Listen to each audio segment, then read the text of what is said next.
जय जगन्नाथ मु ज्योतिर्विद डॉक्टर भवानी शंकर महापात्र आपण मानू भाग्य दर्पण कार्यक्रम स्वागत जनाऊँ। आमे आज आलोचना करिबा जे व्यक्ति विशेष अनेक समय देखा दिए विभिन्न समस्या को नहीं पीड़ित थाए बा चिंतित थाए। समस्यार अनेक समय मूल कारण थाए व्यक्ति सरल मना होई अन्य को विश्वास करी निजर अति आपणार लोक बंधु परिजन सांगसाथी को किसी आर्थिक साहाय्य करि थाए, किंतु साहाय्य परिवर्ते से साहाय्य बा हाथ उधारी जो दे थाए लोक को उधारी दे थाए साहाय्य करि थाए व्यक्ति ठीक समय से अर्थ बा साहाय्य को फेरस्त करे नाही, जहाँकि अत्यधिक चिंतार कारण एभली समस्या जो मान सहित घटी से जानी बेले बेले लोक मानकर बा आपणकर चिन्हाण व्यक्ति विशेषकर बा बंधुंकर बेले बेले मुह उपर आप किसी कहींपारे से आपण सामना को आसवे जे मोर गोटे समस्या हो जाए मोर ये 5 लाख दरकार आर्थिक साहाय्य 10 लाख टाँग हेल्प कर था 50,000 दे था 30,000 दे था बा 20,000 दे था 5 लाख दे था बा झील बाहागर करी किसी पैसा दे था जेहेतु सी आपणकर संपर्क बंधु बांधव चिन्हा जना बा आप गोटे सरल विश्वासी लोक हो गोटे रिलेसन दृष्टि आपड़ किसी मानविकता दृष्टि साहाय्य कले 5 लाख 2 लाख 3 लाख किसी भी अर्थ आप प्रदान कले, किंतु देखा जाए से व्यक्ति आपण को से जो आपण को साहाय्यर अर्थ परिशोध करने बदल में सी आपण को पैसा फेरस्त दिए ना, जोपाई अनेक समय देखा दिए परिवार रे स्वामी स्त्री मध्य झगड़ा हुए, पिता पुत्र मध्य अशांति हुए जे तू तो सांग को देदेलु बापा कहे पुओ को तू सांग को देदेलु सांग को तो कथा हेल्ले बुझु मुझे टंकाटे दे पारि तोते बा तो कथा बुझीपार अभिमान रे बापा कहती बा माँ कहती बा स्वामी स्त्री भितर ये झगड़ा हुए तुम तो देदेल भूत को देदेल टंकाटे मिलूनी तेणु बर्तमान केमती कौन कर मुझे जानी मोर ये जिनटा दियो। तो बेले बेले व्यक्ति विशेष साहाय्य करने को जाई निज घरे निंदित हुए, बकिया अर्थ राशि जहाँ साहाय्य करिथाए ता पाई पारे नाही, उधार दे साहाय्य करने को जाई से लोकर तो काम हो जाए से लोक तो अर्थ नहीं तार कामटी कर दिए, किंतु से कृतज्ञ होगा बदल में परवर्ती समय कृतज्ञ हुए लुचि जाए, फोन कले भी से उठे ना, फोन कले से फोन पिकअप करे बा फोन उठाए ना, देखिले लुचिला भली पड़े जाए ये भली स्थिति मध्य हुए। तेबे जदि आपण कौन व्यक्ति विशेष को आर्थिक साहाय्य करिसंती बा कौन द्रव्य ताकू देइसंती से आपन को से द्रव्य कमिटमेंट हिसाब से रिटर्न करिया कथा मात्र रिटर्न करू नाही, सेतले मुंड बिंधार कारण हुए। कौन आपण प्रतिकार करेंगे केउ अचूक प्रतिकार द्वारा से व्यक्ति धीरे धीरे आपण को अर्थ पैठ करदेव। देखंतु अर्थ पैठ करने ज्योतिष शास्त्र अनुसार 2टी तिथि रही, अष्टमी तिथि एवं नवमी तिथि। ये 2टी तिथि रे आपण देइथिबा अर्थ फेरस्त पाई ये 2टी तिथि होची सबुठार सुवर्ण सुजोग। ये 2टी तिथि शुक्ल पक्षर विशेष करी शुक्ल पक्ष अष्टमी एवं नवमी तिथि रे आपण गोटे काम करेंगे गौरी शंकर अर्थात माँ गौरी बा सती एवं शिवंकर आपण ब्राह्मण को डाकी किसी पूजा करेंगे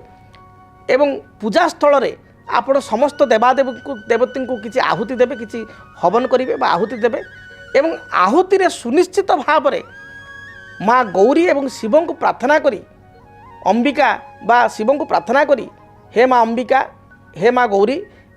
हे प्रभु भोलानाथ मु आपण को भली भोला अवस्था बा सरल अवस्था मु साहाय्य करिछि किंतु अर्थ फेरस्त पाऊ नाही, दयाकोरी अमुक लोक जो मोर अर्थ नहीं से अर्थ मत भल भल दे दो।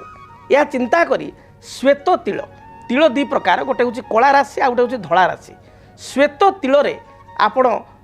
से यज्ञ बा हवन रे आपण से गोत्र ना कही से गौरी शंकर पाइका आपण आहुति देवे। देखिए सुनिश्चित भाव में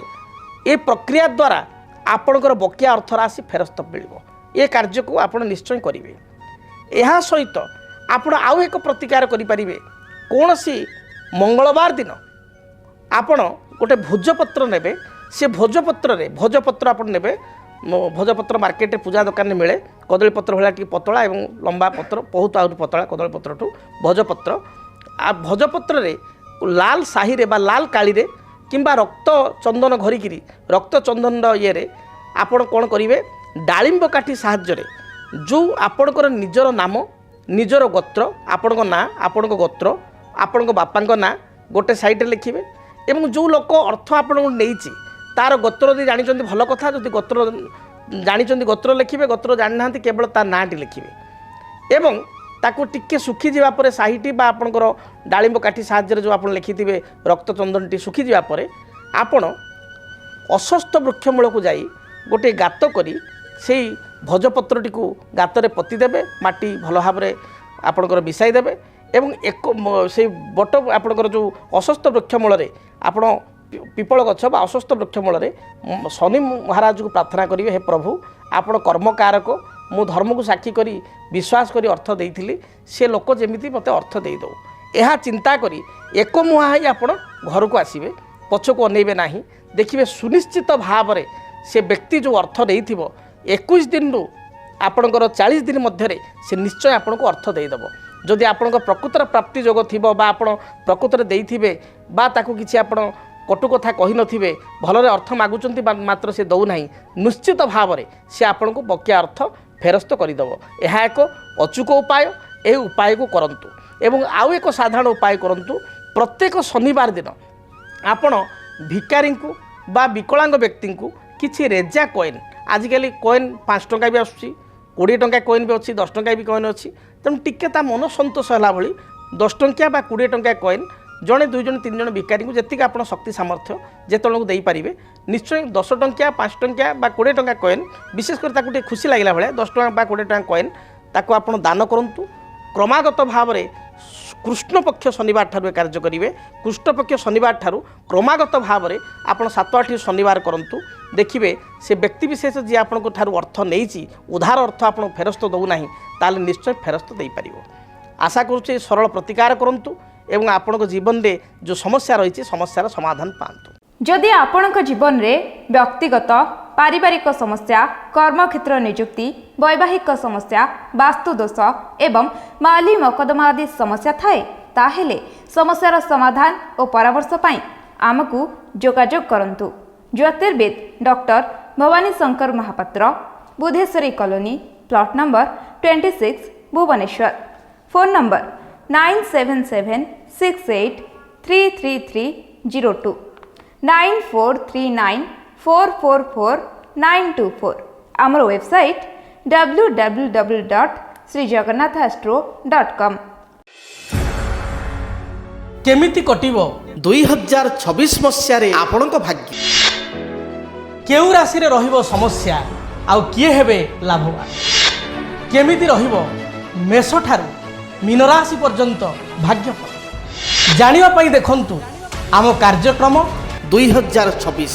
ଭାଗ୍ୟଫଳ। 2026 ମସିହାର ଆପଣଙ୍କ ରାଶିର ସମ୍ପୂର୍ଣ୍ଣ ଭାଗ୍ୟଫଳ ଜାଣିବା ପାଇଁ ଚ୍ୟାନେଲକୁ ସବସ୍କ୍ରାଇବ୍ କରନ୍ତୁ, ବେଲ୍ ବଟନକୁ